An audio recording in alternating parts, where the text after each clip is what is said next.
అధికారంలోకి వచ్చిన ఏడాదిలోనే 1,60,000 కోట్ల అప్పులు తెచ్చినందుకు అభినందనలు తెలియజేస్తున్నారు. జగన్ సీఎంగా అధికారంలో 5 ఏళ్లలో 3,30,000 కోట్లు అప్పులు మాత్రమే చేశారు. సంక్షేమ పథకాలు అమలు చేశారు. కానీ కూటమి ఏకంగా ఏడాదిలోనే 1,60,000 కోట్లు అప్పు చేసి రికార్డు సృష్టించారు.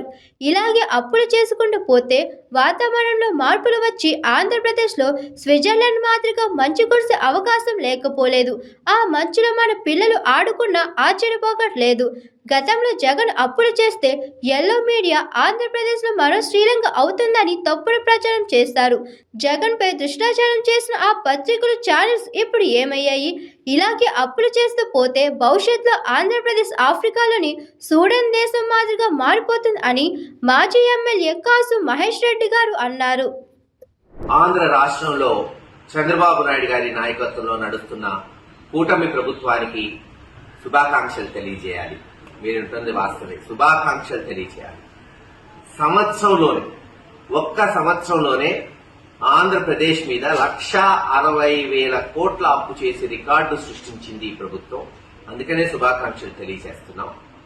మరి గతంలో జగన్మోహన్ రెడ్డి గారు 5 సంవత్సరాలలో 3,30,000 కోట్లు అంటే సంవత్సరానికి సగటు 65 నుంచి 66,000 కోట్లు అప్పు చేసి సంక్షేమం, అభివృద్ధి, పాలనా సౌలభ్యం అనేక కార్యక్రమాలు చేపడితే ఒకే ఒక్క సంవత్సరంలోనే మరి 1,60,000 కోట్లు అప్పు చేసింది ప్రభుత్వం.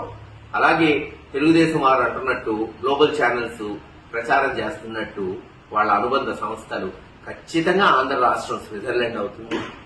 ఇట్లాగే మనం అప్పు చేసుకుంటూ పోతే ప్రతి సంవత్సరం వాతావరణంలో పెనుమార్పులు వచ్చి ఈ ఆంధ్ర రాష్ట్రంలో స్విట్జర్లాండ్ లాగా మంచు కురిసినా ఆశ్చర్యపోకర్లేదు, ఆ మంచులో మన పిల్లలు ఆడుకున్నా ఆశ్చర్యపోకర్లేదు. వాళ్ళ ఇష్టం, వాళ్ళు చెప్పేది ఇనక తప్పదు. కాబట్టి అసలు వింటుంటేనే విదూరంగా ఉంటుంది. జగన్మోహన్ రెడ్డి గారు ఆ రోజు కోవిడ్ అనే మహమ్మారి వచ్చి యావత్ ప్రపంచమే కుదేలైతే అమెరికా వంటి దేశమే తమ పౌరులకి డాలర్లు, కొన్ని లక్షల రూపాయల డాలర్ రూపంలో ఇవ్వటం జరిగింది. అలాగే జగన్మోహన్ రెడ్డి గారు కూడా 5 ఏళ్లు ఇచ్చిన మాట నిలబెట్టుకుంటూ కోవిడ్ వల్ల ఎవరు ఇబ్బంది పడకూడదని సంక్షేమం, అభివృద్ధి చేసి 3,30,000 కోట్లు అప్పు చేశారు. ఆ రోజు ఏమన్నారు ఈ తెలుగుదేశం అనుబంధ ఛానళ్లు, పత్రికలు? ఆంధ్రప్రదేశ్ శ్రీలంక అవుతుంది అని అన్నారు.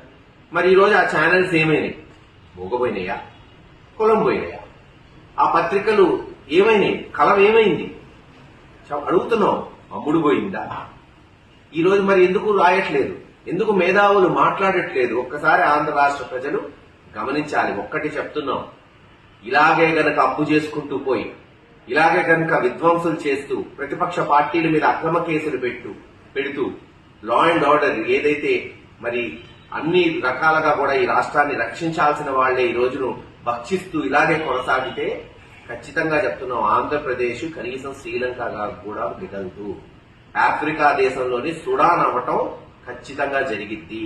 ఇలాగే గనక ప్రభుత్వం ఇటువంటి పాలన కొనసాగితే.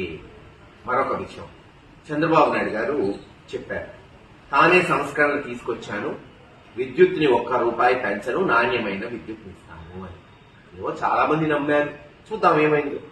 ఎక్కడో కాదు, మా ఇంటి బిల్లే మీకు చూపెడుతున్నా. ఇది చంద్రబాబు నాయుడు గారు వచ్చిన మొదటి 2-3 నెలల్లో వచ్చిన బిల్లు. ₹6,349 వచ్చింది. మొదటి 3 నెలల్లో, 4 నెలల్లో. ఒక నెలకి 6,349.